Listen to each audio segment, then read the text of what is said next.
ನಮಸ್ಕಾರ, ನೀವು ನೋಡ್ತಾ ಇದ್ದೀರಾ ನ್ಯೂಸ್ ಫಸ್ಟ್ ಪ್ರಾಪರ್ಟಿ. ನಾನು ರಾಹುಲ್ ದಯಾನ್. ಇವತ್ತು ಈ ವಿಡಿಯೋದಲ್ಲಿ ಒಂದು ಫ್ಯೂಚರಿಸ್ಟಿಕ್ ಮನೆ ನಿರ್ಮಾಣದ ವಿಧಾನವನ್ನು ಅಥವಾ ಒಂದು ವಿಶೇಷವಾದ ಮನೆಯ ಬಗ್ಗೆ ನಿಮಗೆ ಹೇಳ್ತಾ ಇದ್ದೀವಿ. ಭವಿಷ್ಯದ ರಿಯಲ್ ಎಸ್ಟೇಟ್ನ ಸ್ಟಾರ್ ಅಂದರೂ ಕೂಡ ತಪ್ಪಿಲ್ಲ. ಆ ಮನೆಯೇ ನೆಟ್ ಝೀರೋ ಮನೆ, ಅಂದರೆ ನೆಟ್ ಝೀರೋ ಹೋಮ್.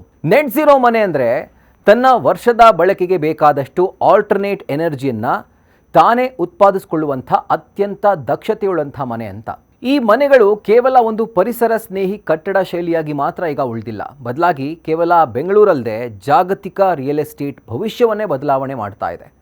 ಕಠಿಣ ಇಂಧನ ನಿಯಮಗಳು, ದಿನೇ ದಿನೇ ಹೆಚ್ಚುತ್ತಾ ಇರುವಂಥ ವಿದ್ಯುತ್ ವೆಚ್ಚಗಳು ಮತ್ತು ಪರಿಸರ ಜಾಗೃತಿ ಹೊಂದಿರುವಂಥ ಗ್ರಾಹಕರ ಬೇಡಿಕೆಯಿಂದಾಗಿ ಈ ಮನೆಗಳು ಇಡೀ ವರ್ಷದಲ್ಲಿ ತಾವು ಬಳಸುವಷ್ಟೇ ನವೀಕರಿಸಬಹುದಾದಂಥ ಇಂಧನವನ್ನು ತಾವೇ ಸ್ವತಃ ಉತ್ಪಾದಿಸಿಕೊಳ್ತಾವೆ.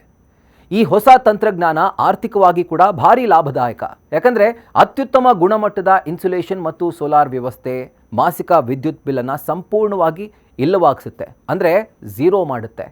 ಕೇವಲ ಹಣ ಉಳಿತಾಯ ಅಷ್ಟೇ ಅಲ್ಲದೆ ಈ ಮನೆಗಳ ಗೋಡೆ ಮತ್ತು ಸೂರಿನ ವಿಶೇಷ ವಿನ್ಯಾಸ ಕೂಡ ತೀವ್ರ ಹವಾಮಾನ ವೈಪರೀತ್ಯ ಹಾಗೂ ವಿದ್ಯುತ್ ಕಡಿತದ ಸಮಯದಲ್ಲೂ ಮನೆಯೊಳಗಿನ ವಾತಾವರಣವನ್ನು ಸುರಕ್ಷಿತವಾಗಿಡುತ್ತೆ, ಕೂಲಾಗಿಡುತ್ತೆ.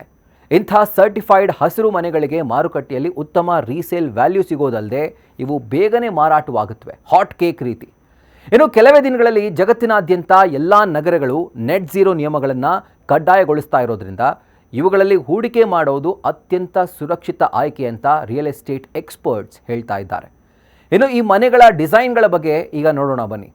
ನೆಟ್ ಝೀರೋವನ್ನು ಸಾಧಿಸೋಕೆ ಬಿಲ್ಡರ್ಗಳು ಇಂಧನ ಬಳಕೆಯನ್ನು ಗಣನೀಯವಾಗಿ ಕಡಿತಗೊಳಿಸುವ ಮತ್ತು ಸ್ವಂತ ವಿದ್ಯುತ್ ಉತ್ಪಾದಿಸುವ ಎರಡು ಪ್ರಮುಖ ತಂತ್ರಗಳನ್ನು ಬಳಸ್ತಾರೆ.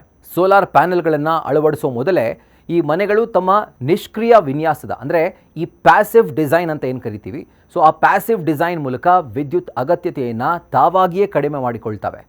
ಕಟ್ಟಡದ ಒಳಗಡೆ ಅಥವಾ ಹೊರಗಡೆ ತಾಪಮಾನ ಬದಲಾಗದಂತೆ ತಡೆಯೋಕೆ ಗೋಡೆಗಳಿಗೆ ಇನ್ಸುಲೇಷನ್ ಅಳವಡಿಸಲಾಗುತ್ತೆ ಮತ್ತು ಸೂರ್ಯನ ಶಾಖವನ್ನು ನಿಯಂತ್ರಣ ಮಾಡೋಕೆ 3 ಲೇಯರ್ ಗಾಜಿನ ಕಿಟಕಿಗಳನ್ನು, ಅಂದರೆ ಟ್ರಿಪಲ್ ಪೇನ್ ವಿಂಡೋಸ್ಗಳನ್ನು ಬಳಸಲಾಗುತ್ತೆ.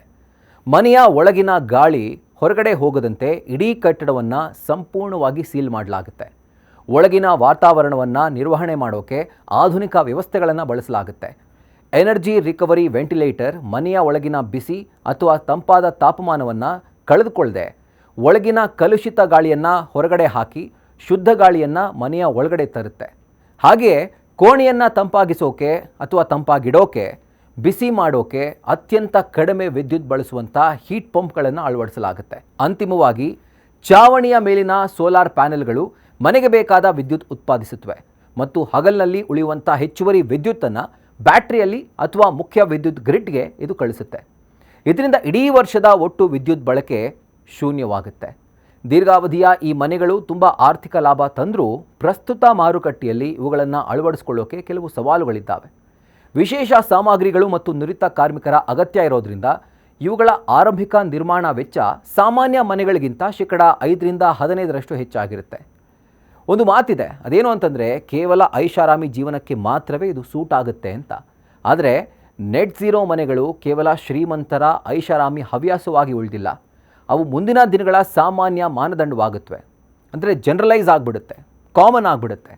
ಮಾರುಕಟ್ಟೆಯಲ್ಲಿ ಹೀಟ್ ಪಂಪ್ಗಳು, ಸೋಲಾರ್ ಪ್ಯಾನೆಲ್ಗಳು ಮತ್ತು ಇನ್ಸುಲೇಷನ್ ಸಾಮಗ್ರಿಗಳ ಉತ್ಪಾದನೆ ಹೆಚ್ಚಾದಂತೆ ಅವುಗಳ ಬೆಲೆ ಕಡಿಮೆಯಾಗಿ ನಿರ್ಮಾಣದ ಹೆಚ್ಚುವರಿ ವೆಚ್ಚ ಕೂಡ ಸಂಪೂರ್ಣವಾಗಿ ಇಲ್ಲವಾಗುತ್ತೆ.